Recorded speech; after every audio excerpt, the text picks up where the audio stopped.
Camille se réveilla en sursaut, le cœur battant, une lettre froissée dans la main, venue d'un passé qu'elle croyait enterré à jamais. « Pardonne-moi, mais l'enfant est à toi maintenant », murmurait le message, comme un poignard planté dans l'âme. Juliette, endormie à ses côtés, ignorait tout de ce secret qui, pendant 9 ans, avait rongé Camille comme un feu intérieur. Dans les rues ensoleillées de Barcelone, où les ombres des palmiers dansaient sur les pavés anciens, Camille et Juliette s'étaient rencontrées par un hasard qui semblait écrit par les dieux. C'était en 2016, lors d'un festival de flamenco où les guitares pleuraient des mélodies passionnées.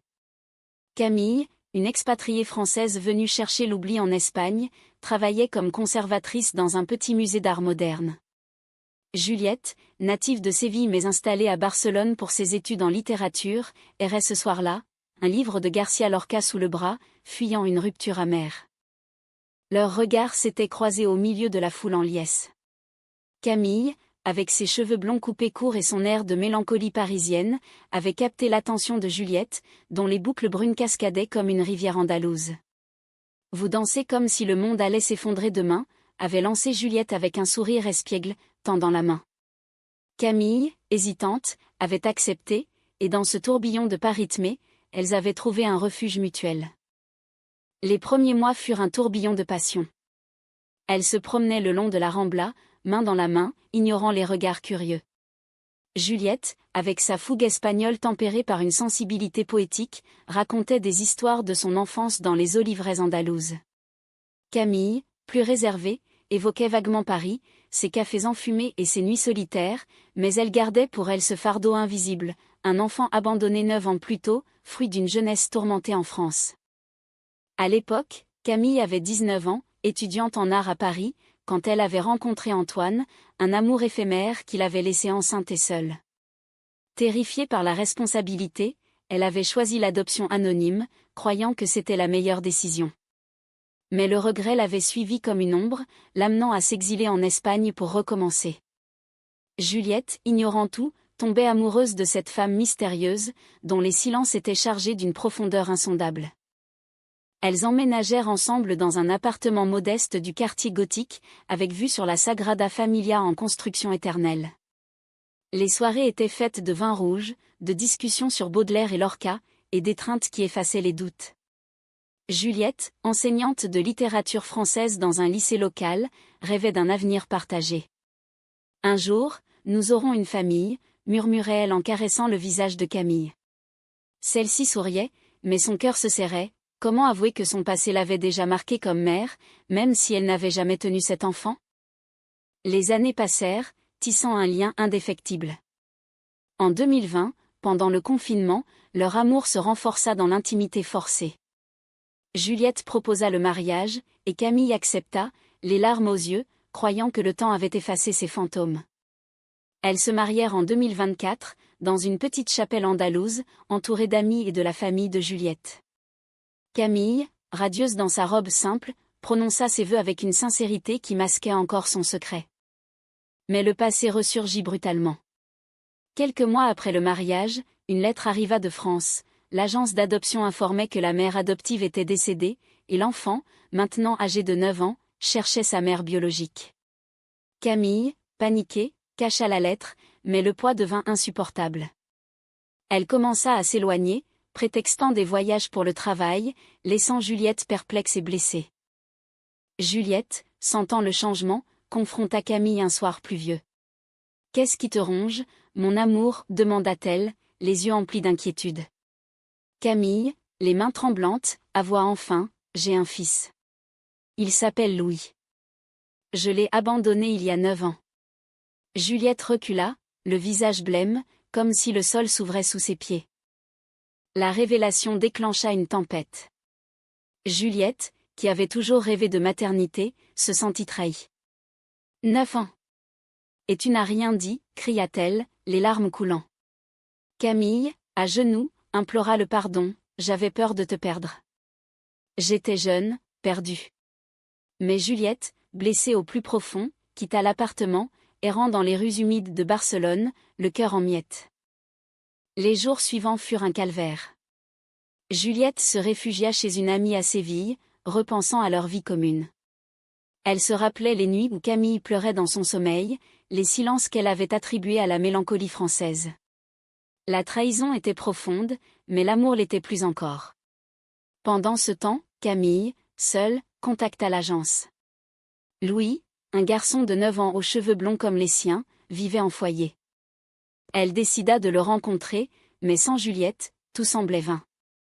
Juliette revint à Barcelone après une semaine, le visage marqué par l'insomnie. Elle trouva Camille assise sur le balcon, un verre de vin à la main, les yeux perdus dans l'horizon méditerranéen. « Je ne sais pas si je peux te pardonner, » dit Juliette d'une voix brisée, mais elle s'assit à ses côtés.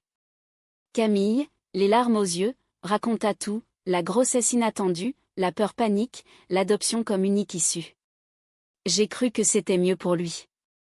Mais chaque jour, je regrette. » Juliette écouta, le cœur serré. Elle avait elle-même perdu un enfant in utero 2 ans plus tôt, un secret qu'elle n'avait partagé qu'avec Camille. « Tu sais ce que c'est que de porter la perte en soi, » murmura-t-elle. Elles parlèrent toute la nuit, déversant des années de silence. Au lever du soleil, Juliette posa sa main sur celle de Camille, « Allons le chercher ensemble. » Elles se rendirent en France, à Paris, où Louis était placé. Le voyage fut tendu, chargé d'émotions contradictoires. Dans le train, Juliette serra Camille contre elle, « C'est notre chance de réparer. » À l'agence, elles rencontrèrent Louis, un petit garçon timide aux yeux verts, hérité de son père inconnu. Il regarda Camille avec curiosité, « Tu es ma maman ?» Camille, la voix tremblante, répondit, « Oui, et je suis désolée d'avoir été absente. » Les premiers jours avec Louis furent chaotiques. Il était réservé, marqué par la perte de sa mère adoptive. Juliette, avec sa chaleur andalouse, le conquit peu à peu en lui racontant des histoires espagnoles. Camille, rongée par la culpabilité, apprenait à être mère, aidée par Juliette qui devenait une figure maternelle instinctive. Elles rentrèrent à Barcelone, transformant leur appartement en foyer. Mais les conflits surgirent. Louis, habitué à la stabilité française, peinait à s'adapter à la vie espagnole. Il posait des questions sur son abandon, blessant Camille profondément. « Pourquoi tu ne m'as pas gardé ?» demanda-t-il un soir. Camille, effondrée, répondit, « J'étais effrayée, mais je t'ai toujours aimé dans mon cœur. » Juliette intervenait, apaisant les tensions, mais elle sentait une jalousie naissante. Louis était le lien biologique de Camille, un rappel de son passé hétérosexuel. La trahison refit surface quand Juliette découvrit des lettres anciennes de Camille à Antoine, le père de Louis. « Tu l'as aimé » accusa-t-elle, les yeux flamboyants. Camille admit, « C'était une erreur de jeunesse. Mon vrai amour, c'est toi. » Mais Juliette, blessée, douta, « Et si tu regrettes cette vie avec un homme ?» Elles se disputèrent violemment, Juliette menaçant de partir. « Je t'ai donné 9 ans de ma vie, et tu me caches encore des choses. » Camille, désespérée, organisa une escapade à Séville pour recoller les morceaux. Dans les jardins de l'Alcazar, sous les orangers en fleurs, elle s'agenouilla devant Juliette, « Marions-nous à nouveau, devant Louis. Prouvons que notre famille est plus forte que les secrets. » Juliette, touchée, accepta, mais le doute persistait. Louis, sentant la fragilité, devint le ciment inattendu. Il dessinait des familles arc-en-ciel, appelant Juliette, Mama Julia. Un jour, il tomba malade, une fièvre banale mais effrayante.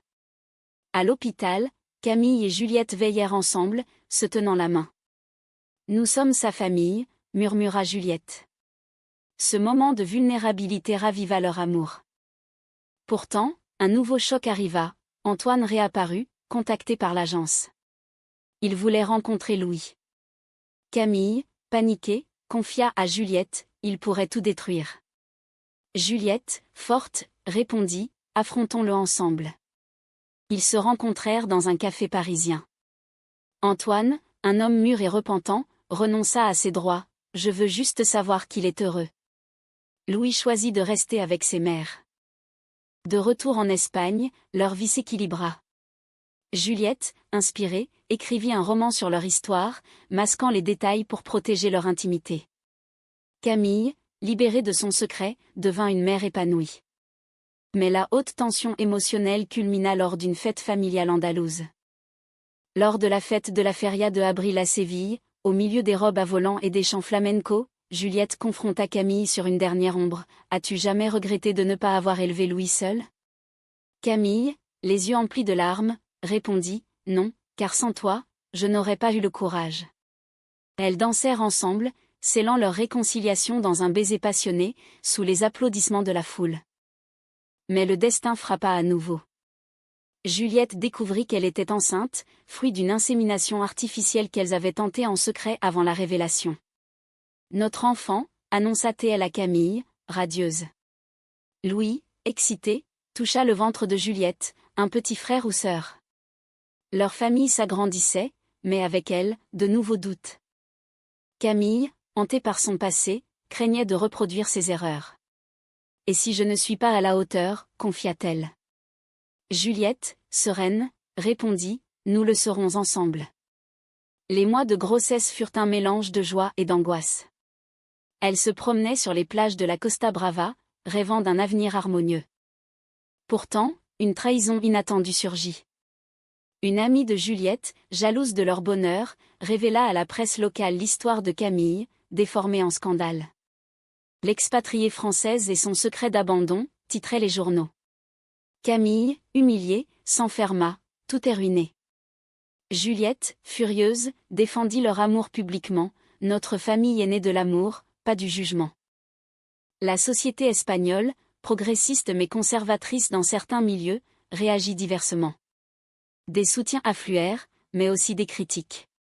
Louis, moqué à l'école, pleura « Pourquoi les gens sont méchants ?» Camille et Juliette l'entourèrent, lui expliquant la diversité des familles. Ce conflit externe renforça leurs liens, transformant la trahison en force. Au climax, lors d'une nuit orageuse à Barcelone, Juliette accoucha prématurément. L'hôpital fut un tourbillon d'émotions.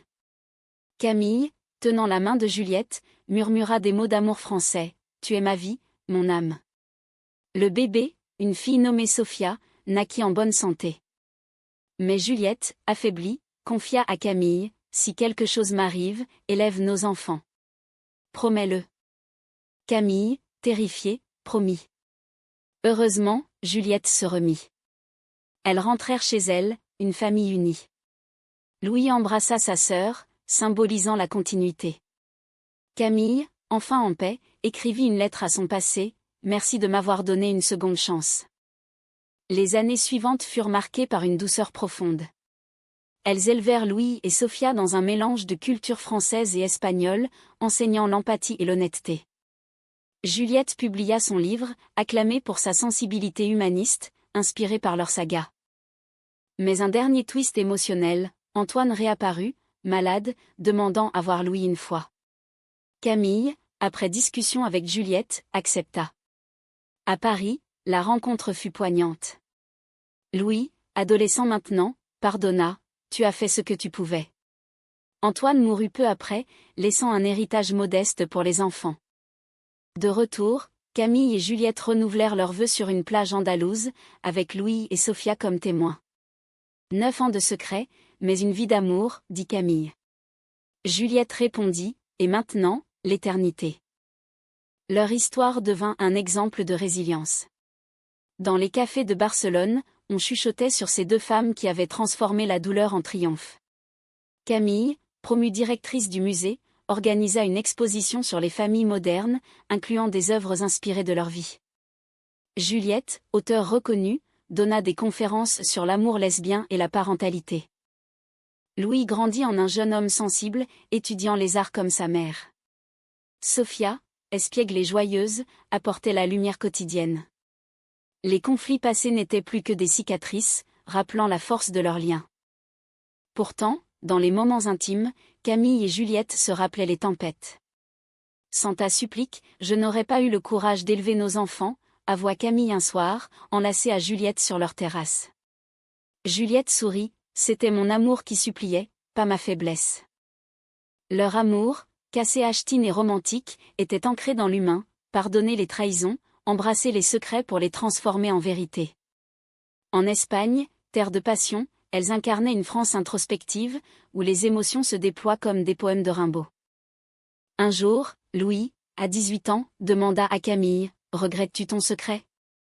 Elle répondit, non, car il nous a menés ici. Juliette ajouta, et nous a rendues plus fortes. La fin de leur saga fut paisible. Vieillissant ensemble, elles regardèrent leurs enfants s'épanouir. Sofia devint danseuse de flamenco, Louis artiste. Camille et Juliette, main dans la main, marchaient sur les plages, se remémorant leur première danse. Dans un ultime geste humaniste, elles fondèrent une association pour soutenir les parents adoptifs et les familles LGBT, aidant d'autres à naviguer les eaux troubles des secrets et des révélations. Ainsi, ce qui avait commencé par un secret de 9 ans s'acheva en une vie de plénitude, où l'amour triomphait des ombres. Camille et Juliette, unies par le destin, prouvèrent que même les trahisons les plus profondes pouvaient mener à la rédemption, dans un monde où l'humanité l'emporte toujours.